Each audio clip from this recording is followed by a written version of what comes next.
Blake Lively, an individual plaintiff, versus Wayfarer Studios, LLC, a California limited liability company. Justin Baldoni, an individual. Jamie Heath, an individual. Steve Sarowitz, an individual. Melissa Nathan, an individual. The Agency Group, PR, LLC, a Delaware limited liability company. Jennifer Abel, an individual. RWA Communications, LLC, a California limited liability company. Jed Wallace, an individual. Street Relations, Inc., a California corporation, and Does 1-100 defendants. Complaint for damages for 1. Sexual harassment. 2. Retaliation. 3. Failure to investigate, prevent, and or remedy harassment. 4. Retaliation. 5. Aiding and abetting harassment and retaliation. 6. Breach of contract. 7. Intentional infliction of emotional distress. 8. Negligence. 9. False light invasion of privacy. 10. Interference with prospective economic advantage. Introduction.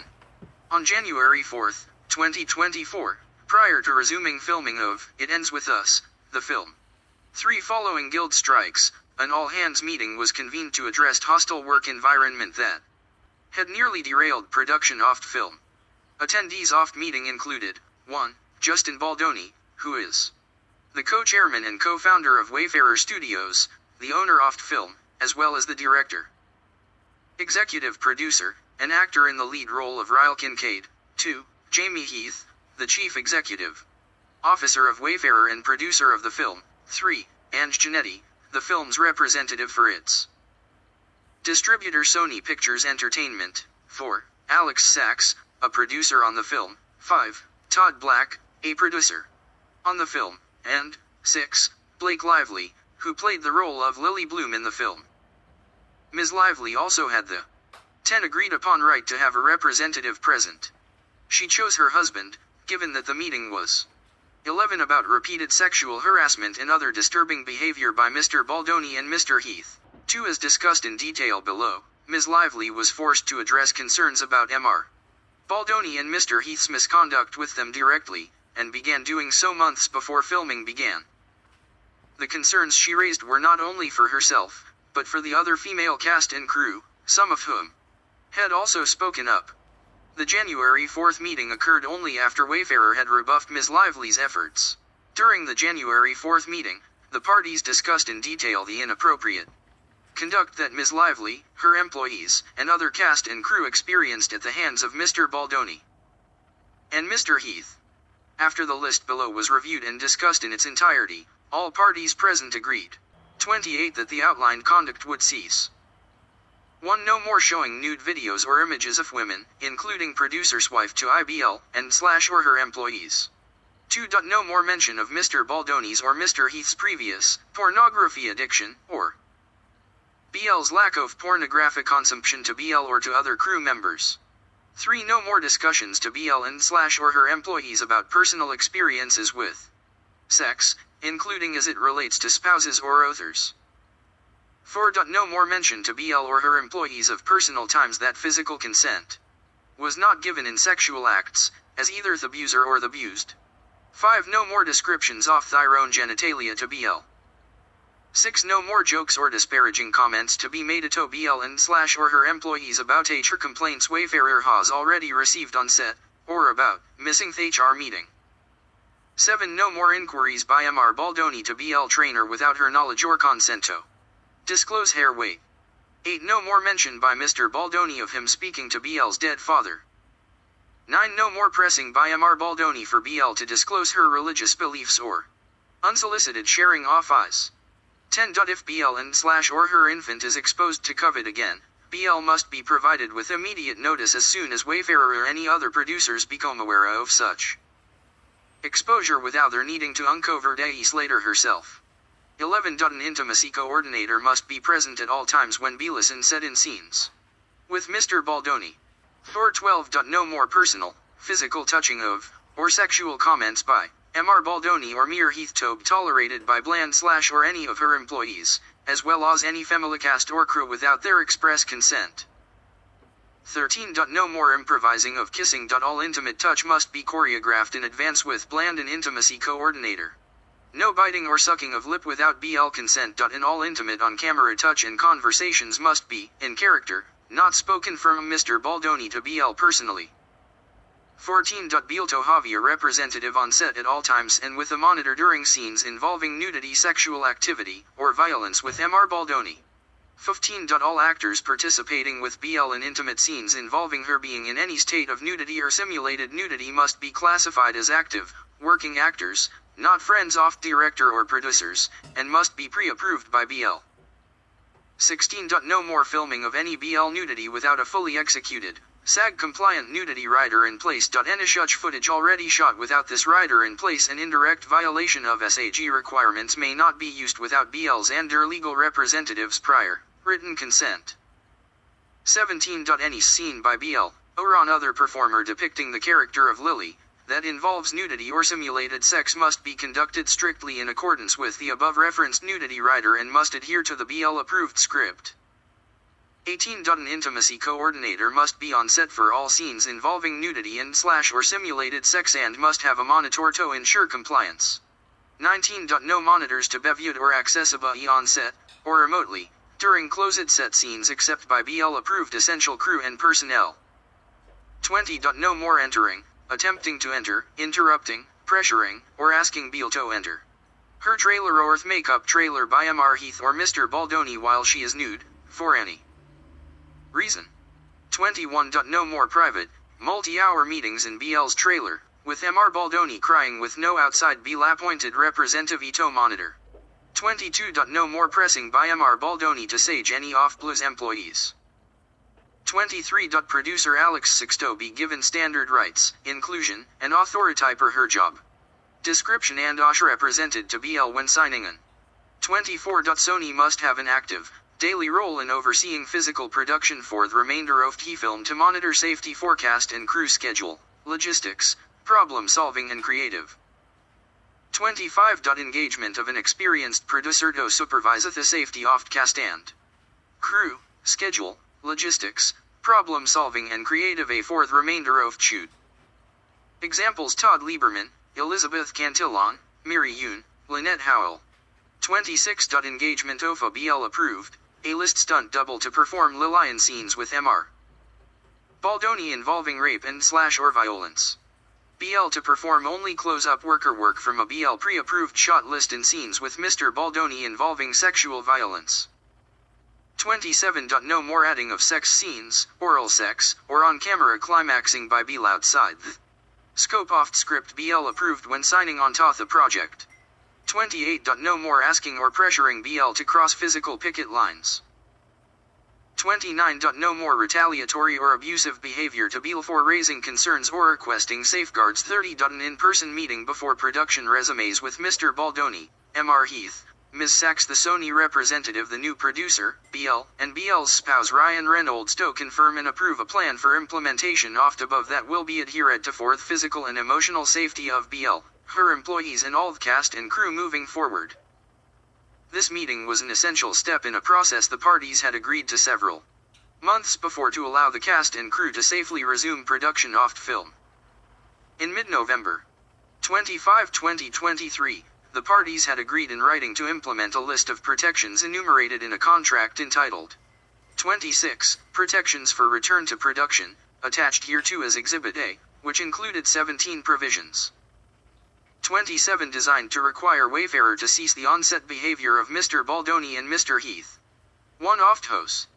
28 provisions required an all-hands meeting to confirm and approve a plan for the implementation of 3 certain protections that will be adhered to for the physical and emotional safety of Ms. Lively, her 2 employees and all cast and crew moving forward. After receiving the document, 3 Wayfarer responded that Wayfarer, Sony, and production respectfully acknowledge that Ms. Lively has concerns regarding safety, professionalism, and workplace culture. Although our perspective differs in 5 many aspects, ensuring a safe environment for all is paramount, irrespective of differing viewpoints. 6. Regarding your outlined requests, we find most often not only reasonable but also essential for the 7 benefit of all parties involved. At the end of January 4th meeting, having discussed at length the details of concerns that had been expressed by Ms. Lively and others, the parties agreed to implement and follow the protections for return to production to ensure that the film could be completed, marketed, and released safely and successfully. And it was.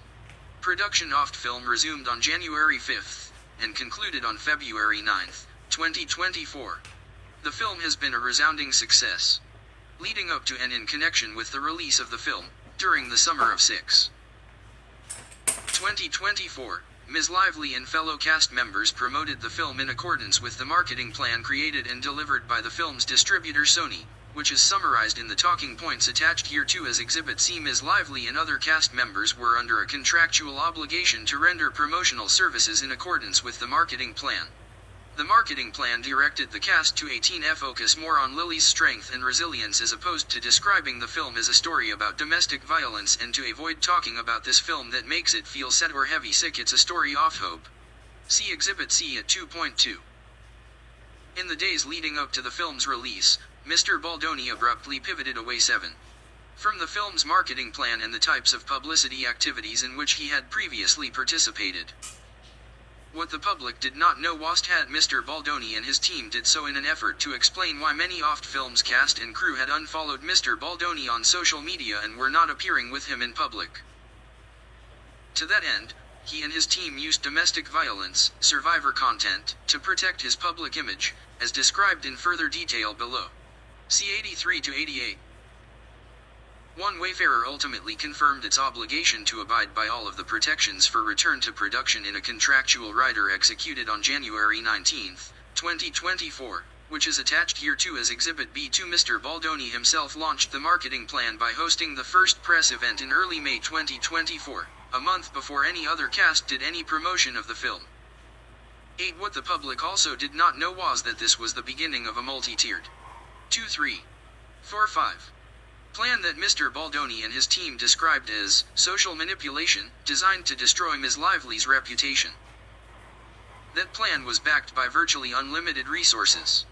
WAYFARER's co-founder, co-chairman and leading financier is multi-billionaire Steve Sarowitz, who divulged at the film's New York premiere on August 6, 2024, that he was prepared to spend $100 million to ruin the lives of Ms. Lively and her 6 family. With that backing, Mr. Baldoni and his WAYFARER associates embarked on a sophisticated press 7, 8, 9, and digital plan in retaliation for Ms. Lively exercising her legally protected right to speak up about their misconduct on the set, with the additional objective of intimidating her and anyone else from revealing in public what actually occurred. 10-9. On July 31, 2024, following the recommendation of their publicist, Jennifer Abel, and Mr. Baldoni retained a crisis communications specialist named Melissa Nathan, and her company, the agency group PRLLC, TAG. Ms. Nathan delivered a proposal to Mr. Baldoni, which included a website, to discuss, full Reddit, full social account takedowns, full social crisis team on hand for anything, engage with audiences in the right way, start threads of theories, discuss, this is the way to be fully 100% protected. Ms. Nathan also proposed the creation of social fan engagement to go back and forth with any negative accounts, helping to change sick narrative and stay on track. Per Ms. 17. Nathan, all of these will be most importantly untraceable. As Ms. Abel described it, the plan was to 18. Engage in social media mitigation and proactive fan posting to counter the negative, as well as social. This plan went well beyond standard crisis PR. What Ms. Nathan proposed, astroturfing, is the deceptive practice of hiding the sponsors of an orchestrated message or organization, example political, 28.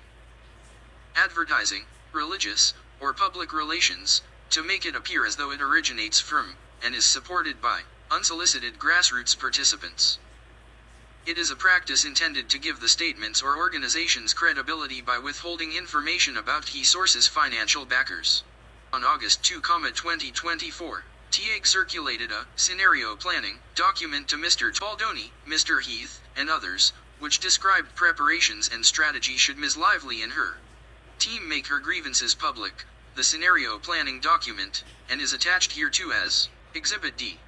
To get ahead of these narrative, Ms. Nathan's plan proposed strategies to advance misleading counter-narratives, including pushing Nathan's narrative that Ms. Lively had less than favorable 5 reputation, proposing to explore planting stories about the weaponization of feminism, and 6 misleadingly blaming Ms. Lively for production members' job losses. Justin Baldoni.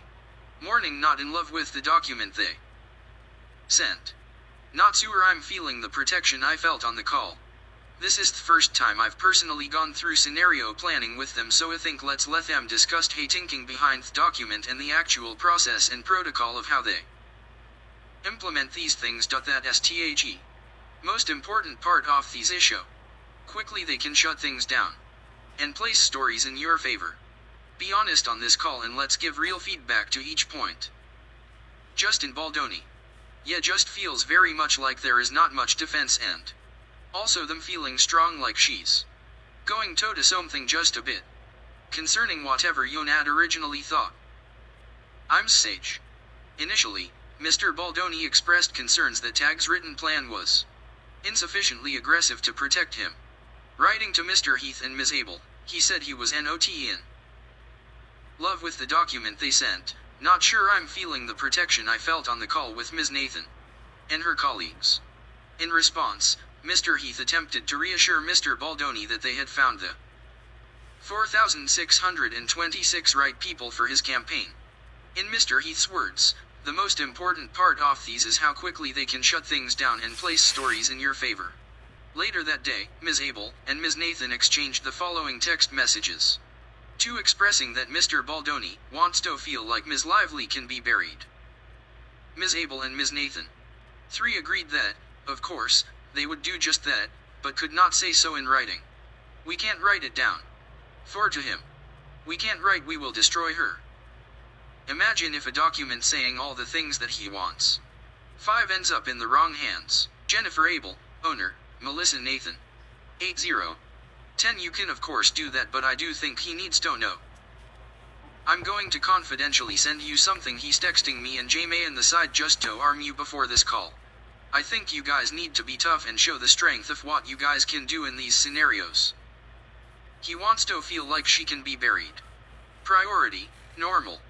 02/08/2024 13:47:25, Melissa Nathan. 2. Jennifer Abel, owner. Of course beauty, you know when we send over documents we can't send over work will or could do because that could get us in a lot of trouble. Jennifer Abel, owner. We can write it down to him, we can try to will destroy her. We'll go to this. We'll do this. We'll do this. We'll do this. Priority, normal. February 8, 2024. From Melissa Nathan to Jennifer Abel, owner. He has to look at it as an information document for us to be armed with, that's all. Imagine if a document saying all the things that he wants ends up in the wrong hands. Priority, normal. February 8, 2024, 13:49 and 3 seconds, UTC +0. 7:14. Ms. Nathan followed this by assuring Ms. Abel, you know we can bury anyone. 2-3. Booty can't write that to him. 5-6. From Melissa Nathan to Jennifer Abel, owner. You know we can bury anyone, but I can't write thought to him. I will. I'll be very tough. 9 Media campaign, sending Ms. Abel a screenshot of a thread on X that had accused another female celebrity. 10 of bullying women. Mr. Baldoni stated, this is what we would need. 16 Ms. Abel responded that she had just spoken to Melissa about this, about what we discussed last night for social and digital. Ms. Abel added, focus on Reddit, TikTok, IG. With reassurance that Ms. Lively would be destroyed and buried, Wayfarer and Mr. Baldoni directed Ms. Nathan and her team to actively engage in their retaliatory, social manipulation, campaign. 17 In the weeks and months that followed, with the direction and approval of Wayfarer and Mr. Baldoni, the team engaged in a sophisticated, coordinated, and well-financed retaliation plan. 18 The retaliation campaign relied on more than just publicists and crisis managers. 5 Spinning stories. They also retained subcontractors, including a Texas-based contractor named Jed 60 Wallace, who weaponized a digital army around the country from New York to Los Angeles to create SUED, and promote content that appeared to be authentic on social media platforms and internet chat. 8 forums. The Baldoni Wayfarer team would then feed pieces off these manufactured content to unwitting 9 reporters, making content go viral in order to influence public opinion and thereby cause an organic pile-on.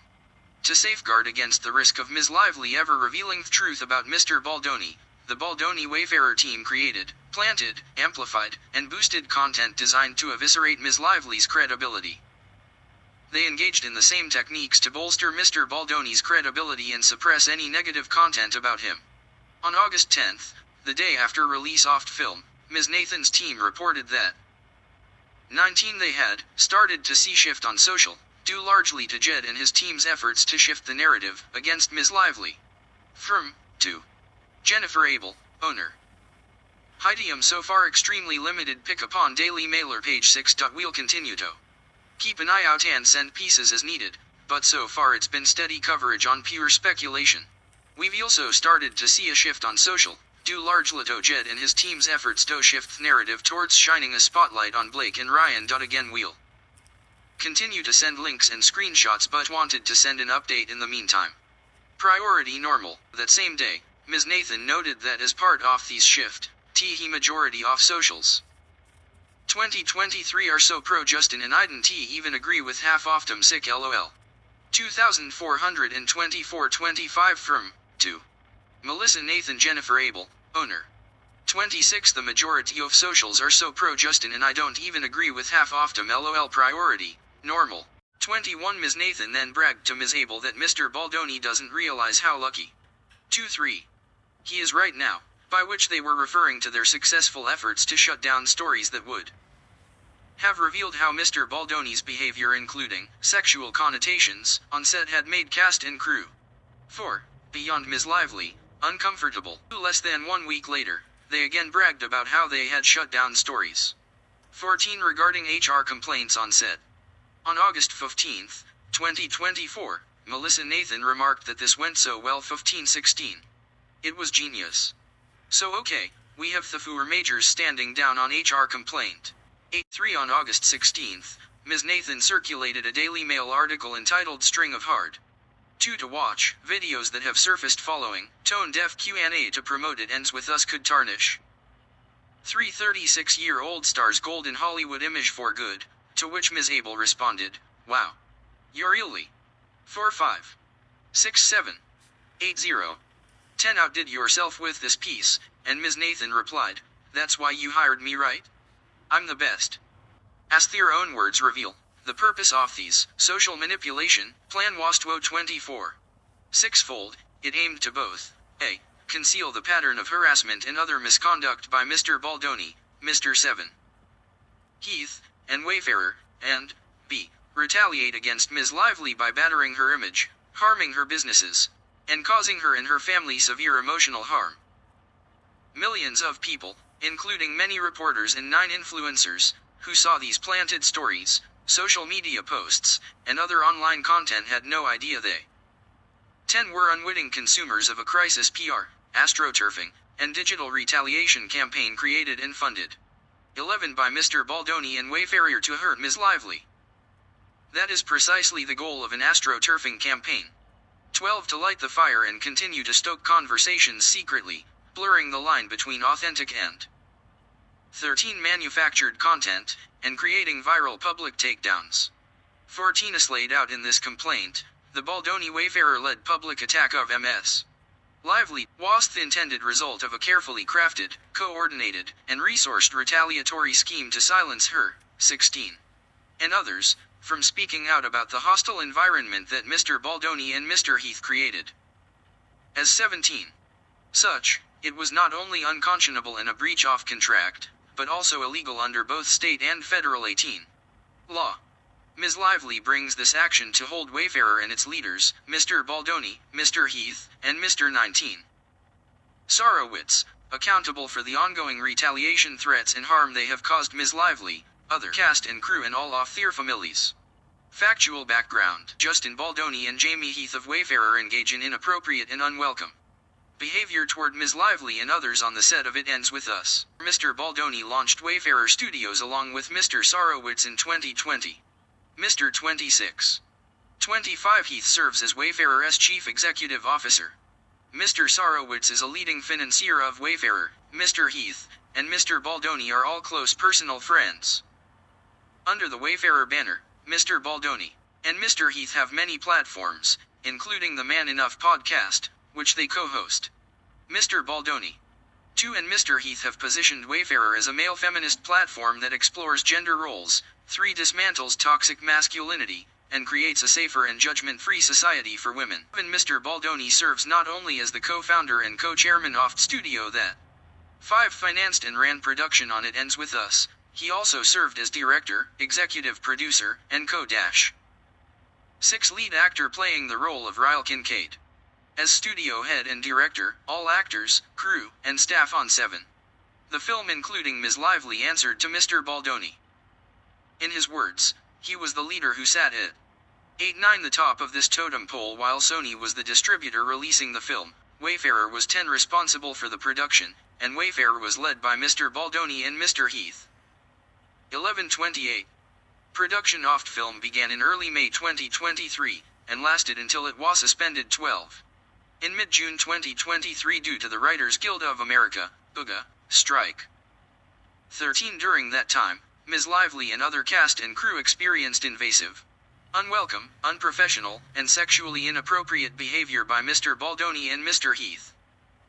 Because 15.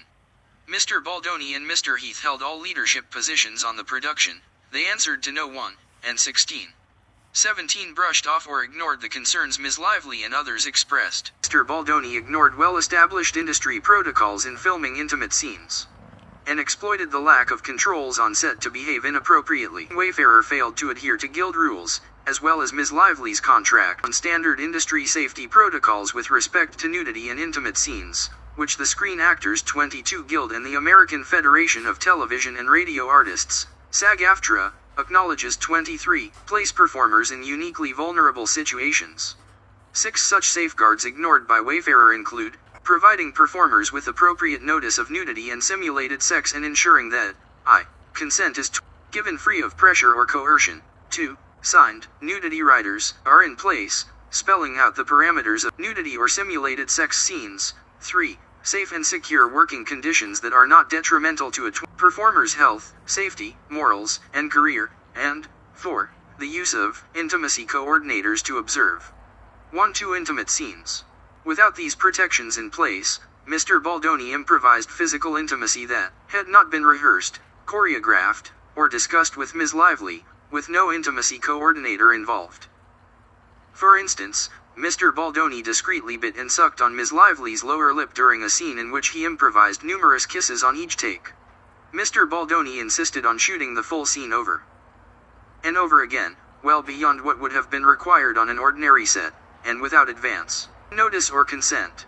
On another occasion, Mr. Baldoni and Ms. Lively were filming a slow dance scene for a montage in which no sound was recorded. Mr. Baldoni chose to let the camera roll and have them perform the scene, but did not act in character as Ryle. Instead, he spoke to Ms. Lively out of character as himself. At one point, he leaned forward and slowly dragged his lips from her ear and down her neck as he said, "It smells so good." None of these was remotely in character, or based on any dialogue in the script. And nothing needed to be said because, again, there was no sound. Mr. Baldoni was caressing Mr. Lively with his mouth in a way that had nothing to do with their roles. When Ms. Lively later objected to this behavior, Ms. Baldoni's response was, "I'm not even attracted to you." Mr. Baldoni inserted improvised gratuitous sexual content and/or scenes involving nudity into the film, including for an underage character, in highly unsettling ways. After Ms. Lively signed on to the movie based on a draft-off script, Mr. Baldoni, 33 without Ms. Lively's knowledge or consent, personally added graphic content, including a scene in which Ms. Lively was to orgasm on camera. When Ms. Lively objected to these additions, Mr. Baldoni insisted he had added 30 for them because he was making the film through the female gaze. Although he agreed to remove the scenes, he made a last-ditch attempt to keep one in which the couple orgasmed together on their wedding night, which he said was important to him because he and his partner climax simultaneously during intercourse. Mr. Baldoni then intrusively asked Ms. Lively whether she and her husband climax simultaneously during intercourse, which Ms. Lively found invasive and refused to discuss. On the day off shooting the scene in which Ms. Lively's character gives birth, Mr. 35 Baldoni and Mr. Heath suddenly pressured Ms. Lively to simulate full nudity, despite no mention of nudity for this scene in the script, her contract, or in previous creative discussions. Mr. Baldoni insisted to Ms. Lively that women give birth naked, and that his wife had ripped her clothes off during labor. He claimed it was not normal for women to remain in their hospital gowns while giving birth. Ms. Lively disagreed, but felt forced into a compromise that she would be naked from below the chest down. When the birth scene was filmed, the set was chaotic, crowded and utterly lacking 36. In standard industry protections for filming nude scenes such as choreographing the scene with an intimacy coordinator, having assigned nudity rider, or simply turning off monitors so the scene was not broadcast to all crew on set, and on their personal phones and iPad. Mr. Heath and Mr. Baldoni also failed to close the set, allowing non-essential crew to pass through while Ms. Lively was mostly nude with her legs spread wide in stirrups and only a small piece off a brick covering her genitalia. Among the non-essential persons present that day was WAYFARER co-chairman Mr. Sarowitz, who flew in for one-off eyes. Few set visits. Ms. Lively was not provided with anything to cover herself with between takes until after. She had made multiple requests. Ms. Lively became even more alarmed when Mr. Baldoni introduced his best friend to play the role of OBGYN, when ordinarily, a small role of this nature would be filled by a local actor. Ms. Lively felt that the selection of Mr. Baldoni's friend for this intimate role, in which the actor's face and hands were in close proximity to her nearly nude genitalia for a birth scene, was invasive and humiliating. To add insult to injury, Mr. Heath approached Ms. Lively and her assistant on set and started playing a video of a fully nude woman with her legs spread apart. Ms. Lively thought he was showing her pornography and stopped him. Mr. Heath explained that the video was his wife giving birth. Ms. Lively was alarmed and asked Mr. Heath if his wife knew he was sharing the video, to which he replied, "She isn't weird about this stuff," as if Ms. Lively was weird for not welcoming it. Ms. Lively and her assistant excused themselves, stunned that Mr. Heath had shown them a nude video. To be continued.